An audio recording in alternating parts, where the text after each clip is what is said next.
Ladies and gentlemen, please welcome Chairman Kevin Hassett and Ramesh Ponnuru.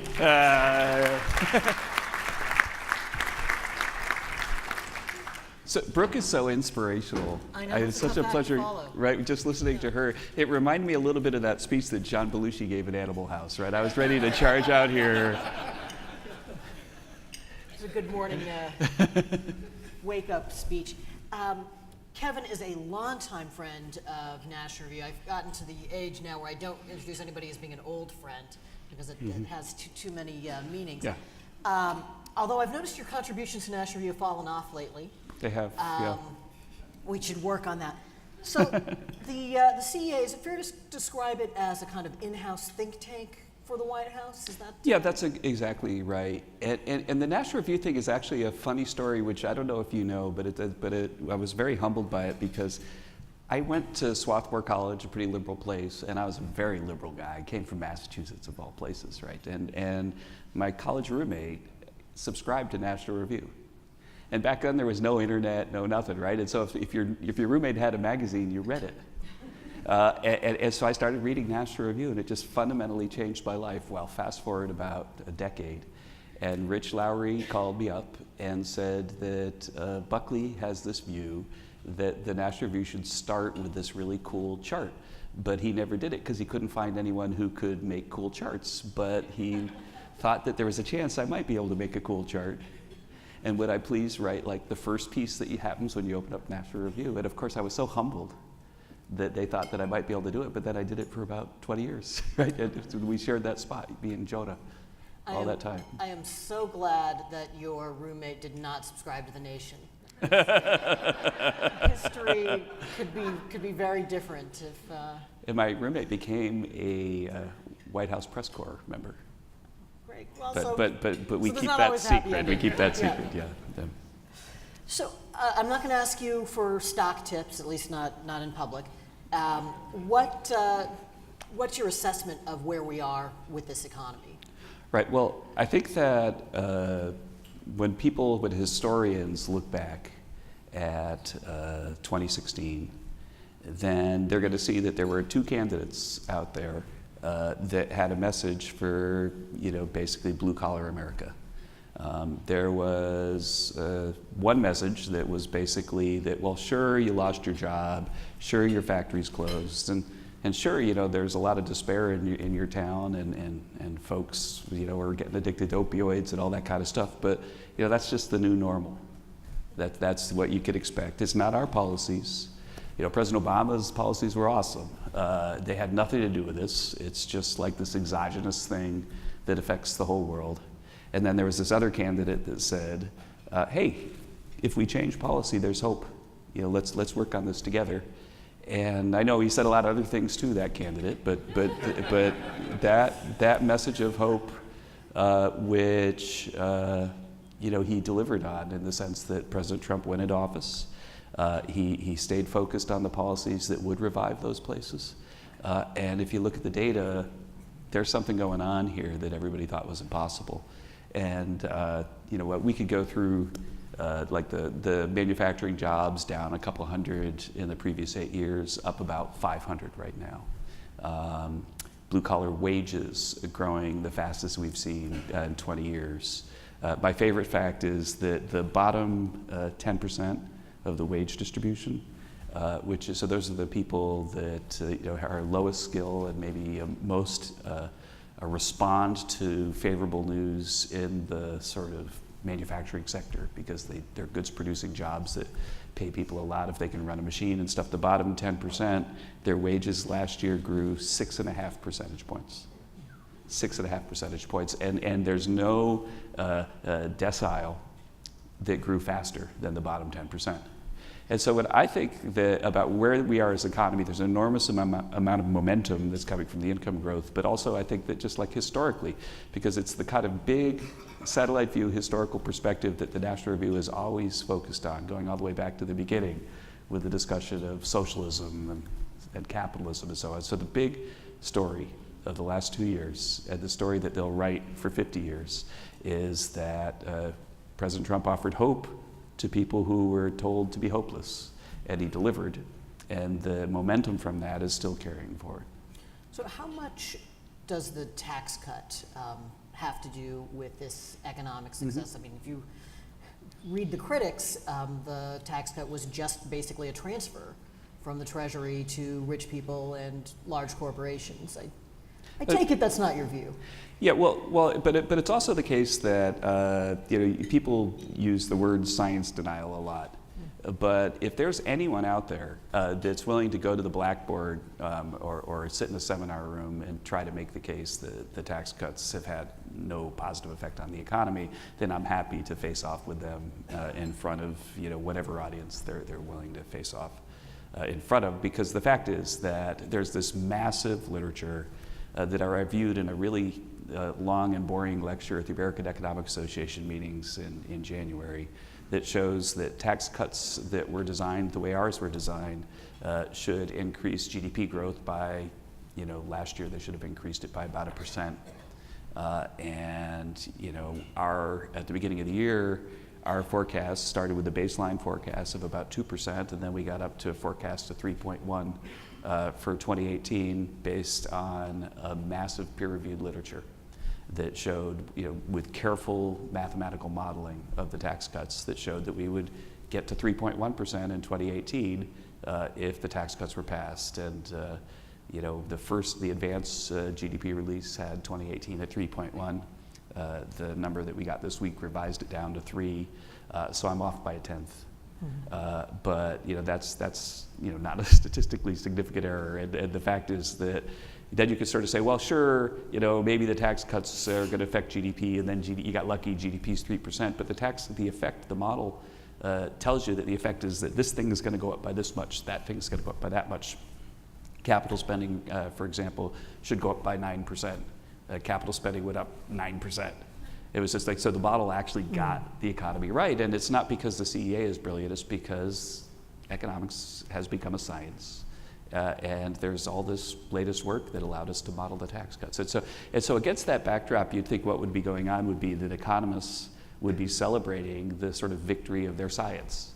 But instead, it seems like, at least in the media, that a lot of the discussion is people who are in science denial, who are trying to come up with really illiterate discussion, statements that are inconsistent with the modern literature about how the tax cuts failed. And my favorite one of those, by the way, is they conflate the fact that we had all this money offshore that was stuck offshore, and people brought it home. We think that there's maybe about $4 trillion when the tax cuts were passed of money that U.S. firms had earned offshore. They're avoiding U.S. tax by leaving it over there.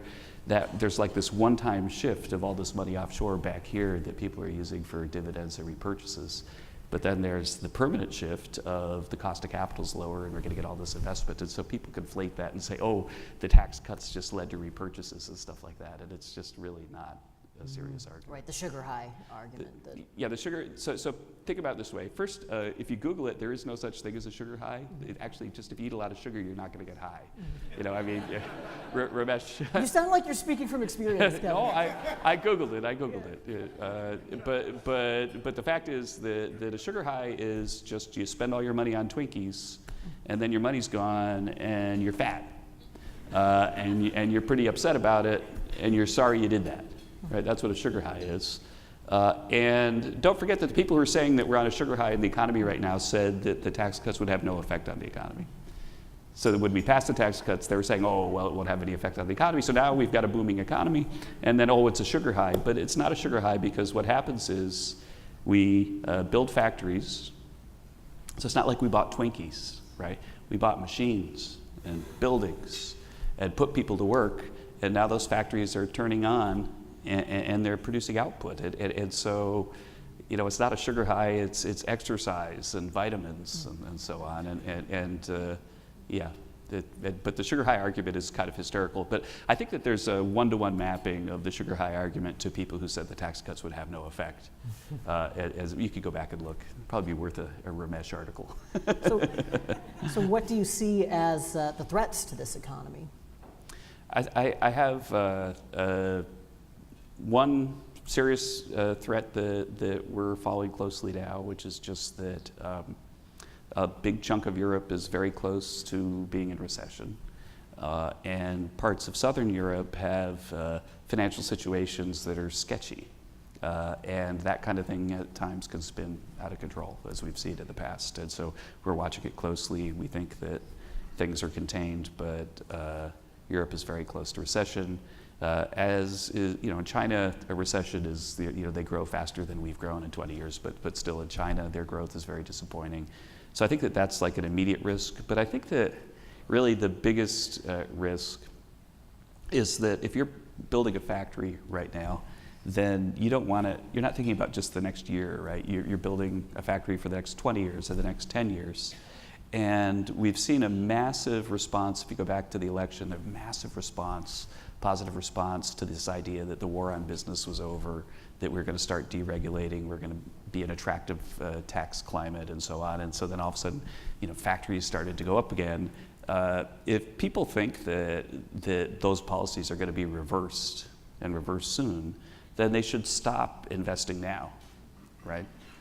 Because if in 2 years there's going to be a 70% marginal tax rate on everything, and there are definitely people who are advocating policies like that, then maybe you should put your plans on hold right now if you're a forward-looking, rational firm. And so I think that the challenge is going forward is to sort of, basically respond to these proposals that are getting farther and farther to the left, and to give a positive vision of the future such that the expected value of U.S. policy is still a promising thing. But so what's the risk? The risk is that the market wakes up tomorrow, decides that there's a 50% chance that somebody who's going to nationalize American industries, I don't see anyone who's proposed that except for healthcare, but somebody's going to nationalize American industries, ban fossil fuels, ban the airplane, ban the cow, stop having children so we get no labor force. So imagine if all of a sudden the market thought that's what America's going to be. Well, it could impact the economy this year because people would start to be pessimistic about the future. So the CEA has done some work on socialism, which we kind of thought a couple of years ago was maybe an obsolete topic, but seems to have come roaring back. That was somewhat controversial that CEA got involved in that discussion. Mm-hmm. I wonder if you talk about that, and also what you make of the apparent loss of faith among a large segment of the population in free market capitalism. Well, first of all, the people, and we in the economic report of the president, which I know you've all read already, but it's a 700-page book that we put out about a week ago. But in the economic report, we remind people of I'm Senate confirmed, 81 votes, who's counting, and if you go back and look at the 46 Employment Act that created the CEA, it did so at a really crucial time in American history, a time that I know was studied carefully by Buckley. And the time was this, that we had just won the Second World War, and we had won the Second World War basically by nationalizing industries or centralizing production. Freedom's Forge is a great book by Arthur Herman that talks a little bit about it. And so it's not exactly, we weren't exactly socialist in World War II, but we had nationalized and centralized production. And there were two schools of thought at the time in American politics. One was referred to in the first economic report of the president as the Roman view, which we would think of as the socialist view, which is that, well, we've already centralized production, we might as well go the rest of the way. And if we do that, then we'll have a stable, productive economy, and we won't have another Great Depression. But then the opposing view was what they called in the first economic report the Spartan view, which I guess we would call the capitalist view today. And the Spartan view was that the sort of competition, natural competition between people and firms would lead to prosperity. And everybody understood that they had a grave decision to make back then. And they weren't exactly sure that all the politicians in Washington would be fully informed about what we know about the Roman and the Spartan view. And so they created the Council of Economic Advisors at the White House to be a staff of, we've got about 50 folks, staff of people who are economics professors, mostly on leave for a year, who come to the White House to advise the president on what economists think about this or that. But they were brought in the beginning to tell the president what they thought about socialism. And the Joint Economic Committee was the arm in Congress that was created to help them think about that. And so if you look at it, then really the job of the Council of Economic Advisors, and it actually mentions it when my job is created, is basically to help Washington craft policies that guarantee and foster the success of free enterprise. And so if you're a CEA chair and you've got people in Washington going back to really, really old socialist proposals that there's a massive academic literature about that shows that they could really fail our country and lead us into economic despair, and you don't write about it, then you're not doing your job. And so the people who say that the CEA became partisan because we're writing about socialism, that they're basically revealing their illiteracy, because the very first economic report of the president, the one topic was socialism. And what do we do about it? And so, I will continue to draw on the academic literature and discuss, what happens if the federal government takes stuff over. And if people want to get upset about that, then God bless them, it's their right, it's a free country. But if you go into the chapter on socialism, you'll see all sorts of academic work that's actually been very even-handed in the sense that Schumpeter thought that all the universities would be taken over by socialism and there'd be no good scholarship on socialism, and it's one reason why he was actually kind of a defeatist about capitalism. But if you look, we've got 11 pages of academic sites about what happens when a country gets more socialist. I actually traveled to Denmark to speak with their top government officials about their evolution away from socialism. They were kind of socialist in the 70s, but now they're not, and we talk about that and what it meant for the country. And but the headline for me is that there's a rule of thumb that we see in the data that we portray in charts in the chapter, which is that if you take something that is produced by an economy and you organize it with the government, have the government organize it, then the production drops 50%. And it's almost like an iron law of socialism, is let the government take it over, production's going down about 50%. And if you look, we've got charts that show, in Venezuela, it's 58% for oil.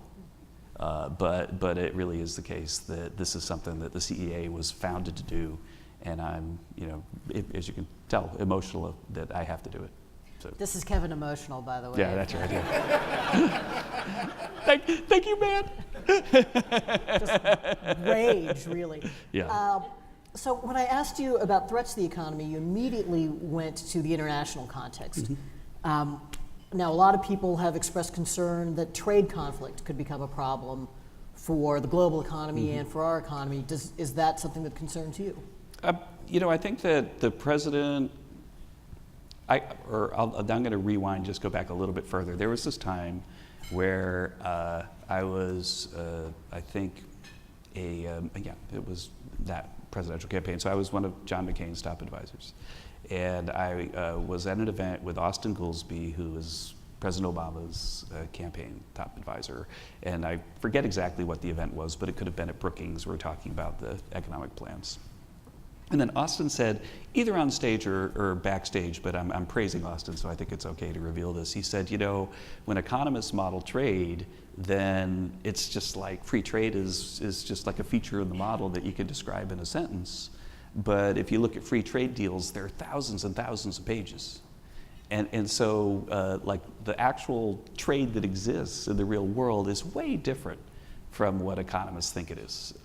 And it's something that I grew to appreciate. I've been in the White House staff for about 2 years, that basically President Trump inherited a whole bunch of trade deals that were thousands and thousands of pages that were basically negotiated by people who were less capable than the guys who negotiated the Iran deal for President Obama. So it's just crazy, the stuff that we agreed to, that we had a free trade deal with Korea. I opened up our market to Korean automobiles. They're great automobiles, God bless them. They've captured a lot of our market. They opened up their market to our automobiles, but put in a non-tariff barrier that made it impossible for US companies to sell cars in Korea. And so President Trump inherited all these asymmetries, and meanwhile we're spending lots of money. You might have noticed protecting South Korea, right? And they're sticking in footnotes into trade deals to mess with our auto guys. It just doesn't feel right. So he was serious that if people don't renegotiate the deals, then we're just going to take strong action to level the playing field. And the good news is that approach has worked. With Korea, we've got a great renegotiated deal. With Mexico and Canada, we have a really significant improvement for NAFTA that hopefully will pass Congress this summer. Secretary Mnuchin and Bob Lighthizer, they're in China right now, unless they're over the Pacific.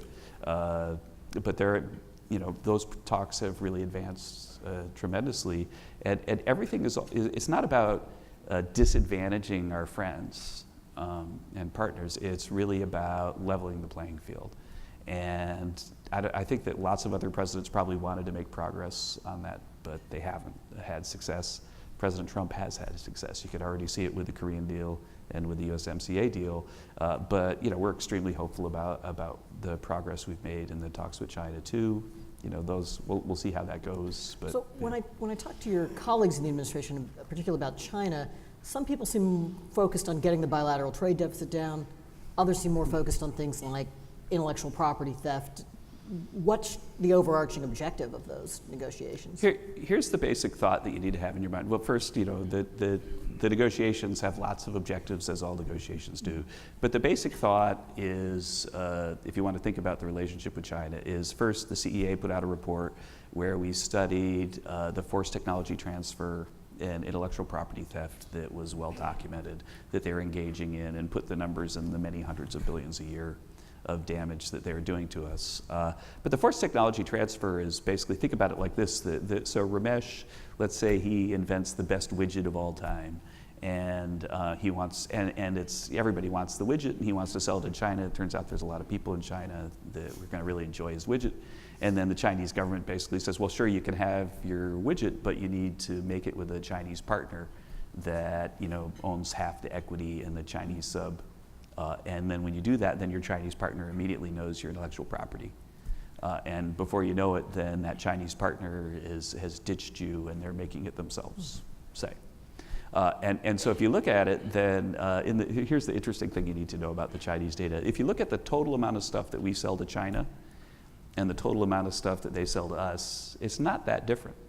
You say, but wait a minute, we got this huge, the president talks about this $500 billion trade deficit with China. What do you mean, Kevin? Well, the point is that U.S. firms sell a lot of stuff to China, but they have to make it in China to sell it to China. The Chinese sell a lot of stuff to us, and they make it in China and they sell it to us. But if you're a U.S. firm and you want to sell stuff in China, then they more or less, if you look at it, they're requiring you to make it in China. Now, some stuff I think you should make in China. Like one of the biggest things that we sell in China is fried chicken, at Kentucky Fried Chicken.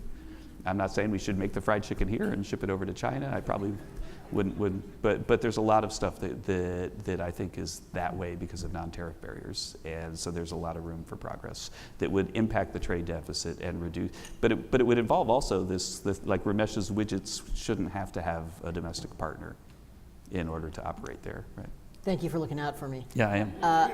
So we got a question here, a good question. What are your views on the $15 minimum wage? There's been a lot of dispute among economists about what the effects of a higher minimum wage are. First, since we're going into the minimum wage, I'd like to just state at the outset how deeply saddened everybody at CEA was to learn of the really, really untimely death of Alan Kruger, who's a really genuinely good guy, a mentor and helper for me as I was navigating the entry into the Council of Economic Advisors. Alan was incredibly generous with advice and also very collegial. If he noticed something that he didn't think I got right, then he would let me know, but he did it the old-fashioned way. He would sort of call up and say, hey, did you think about it this way? And then, anyway, we really miss Alan. And Alan and David Card have a very, very famous paper that shows that if you lift the minimum wage, it doesn't have a very big employment effect. And there are other papers in the literature that dispute that. But I think that the contribution of Allen in that space is immense, because there was a methodological advance that he was at the forefront of that, led to that conclusion. And then now in the literature now, I think that I lean more towards the people that disagree with him. But the fact, so that if you were to lift the minimum wage that much, that you'd get a pretty big disemployment effect. But the thing I can say is that wage growth is so high right now. Remember, the bottom decile at 6.5%, that the disemployment effects of minimum wages are smaller at this point in the cycle than they would be on average. And it certainly doesn't mean that there's academic support for a $15 minimum wage. I think that what would happen would be that a heck of a lot of low-skilled people would lose their jobs if you did that. But the minimum wage, that if the entire wage distribution continues to grow and shift to the right the way it is because of the capital spending that's in our economy, then the minimum wage will be way, way down in the tail of the wage distribution, and little changes in it are unlikely to have much of an economic impact. But $15 would move you way up into the meat of the distribution and certainly have disemployment effects. Another question, what do you say to people who are concerned about deficits? Yeah, you should be concerned about deficits. I think that the president's budget calls for 5% across the board discretionary spending cuts, and I think that would be a good next step. You have to understand, though, that when President Trump came in and we were first looking at the challenges ahead, we hadn't passed the tax cuts. We were the highest corporate tax place on earth. In 2016, as we arrived, if you looked at the data, they have this thing called capital deepening, which means that there's more capital per level of output or per worker, and it contributes to productivity growth, because if you go from having just a lawnmower to having a self-propelled lawnmower, then the lawnmower is faster, you can mow more lawns, and so productivity goes up, you make more money. And capital deepening contributes to the growth in the economy and the growth of productivity in a way that's extremely predictable. Capital deepening's contribution to productivity growth in 2016, as we arrived, was negative for the first time since World War II, because the climate had gotten so anti-business, and we were the highest corporate tax place on earth, and regulations were growing, by one measure we came up with about 8% a year, and there was just not a whole lot of new activity going on. And capital deepening, all the way back to World War II, in recessions and everything else, had never gone negative until 2016. And so we had some problems that we really, really had to fix. The tax cuts, I think, were essential to going from a new normal to an old normal. But the military, the stories of not having enough spare parts to get planes off the ground, that became quite vivid when a hurricane went through and wiped out a bunch of planes because they didn't have the parts to fly them to safety. That there was a heck of a lot of military spending that had to happen because this money wasn't spent wisely before. But I think that now a lot of those problems have been addressed, and we're turning to the deficit, and the president's got a serious plan to address it. And I think we all wish that we could balance the budget sooner than that, but sooner than out in the out years. But the fact is that if we could get the 5% across the board spending cuts, it'd be a great start. That's in the discretionary accounts. What about at the entitlement side? Does there need to be serious structural reform there? Well, economists would tell you that that's in the end the place that you have to go. It's certainly, right now it seems like you could have the simplest resolution and have no way of getting it through Congress. So I had lunch yesterday with an old friend of National Review's, a guy named Bill Beach, who's taken over the Bureau of Labor Statistics. And Bill's just a very pleasant, erudite economist who was nominated to be the head of the BLS 18 months ago. 18 months. His life has been on hold for 18 months, and he was just confirmed yesterday.